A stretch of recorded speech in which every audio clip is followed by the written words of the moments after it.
6장 응용문제 공식입니다. 자, 앞에서 배웠지만 그래도 간단하게 몇 가지 좀 한번 보도록 하겠습니다.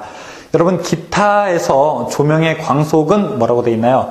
개당 광속에다가 또 수량을 곱했다. 그래서 우리가 어떤 총양이라고 하는 것은 꼭 기억을 해보십시오. 총 어떤 양은 하나의 개수에 곱하기 그 다음에 몇 세트가 되느냐, 개수가 아니라 한 가닥에다가 그 다음에 개수를 곱하게 되면 총양이 되는 겁니다. 총양. 그리고 만약에 전류 같은 경우에는요, 이렇게 됩니다.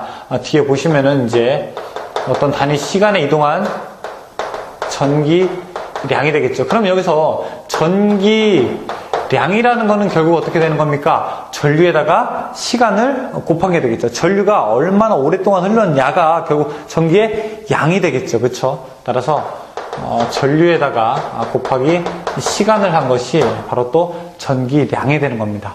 우리가 속도라고 하는 것은 또 뭘 수 있나요? 속도라고 하는 거. 어떤 시간분의 무엇이죠?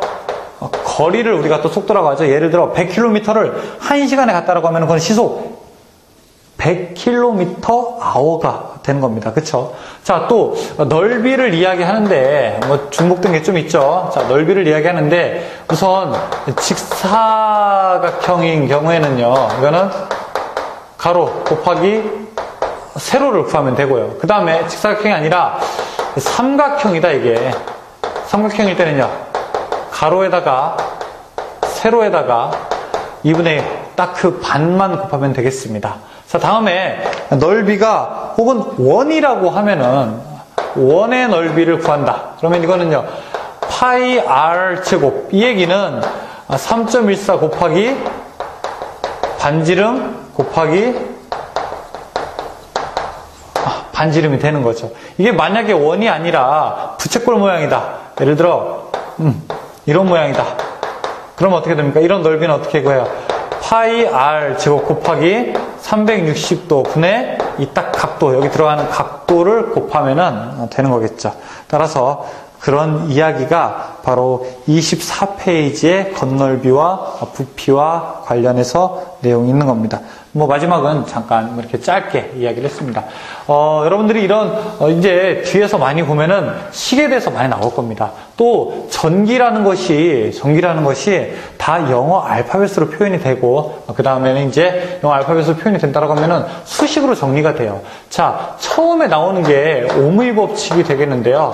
오므의 법칙 같은 경우에는요, I는 R분의 V입니다. 근데 이것은 V로 놨을 때는 어떻게 되면 됩니까? 양변에다가 V 혼자 냅두려면 양변에다가 R 곱해줘야 되잖아요. 그렇죠? 그러니까 R이 되고, 또 R이라고 하는 건 어떻게 돼요? R이라고 하는 거는 R이 이쪽으로 가면 I가 이쪽으로 올 수 있죠. 그래서 R은 I분의 V가 돼야 되는데, 이게 여러분들 자연스러워야 됩니다.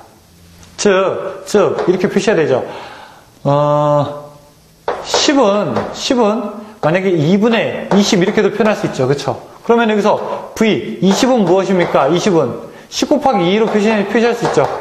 또요, 2는 뭐예요? 2는 2랑 10이랑 자리 바꾸면은요, 10분의 20 이렇게도 표시할 수 있는 거예요. 그렇죠? 이 변환이 자연스럽게 되셔야 됩니다. 자, 제가 그래서 지금 6장은 응용문제 공식이 있고, 여러분 7장 보시면은 전기 기초과정 중에서, 엄연하게 말씀드리자면은 전기 기능사 과정에서 꼭 필요한 공식들을 타다다다닥 좀 놨습니다.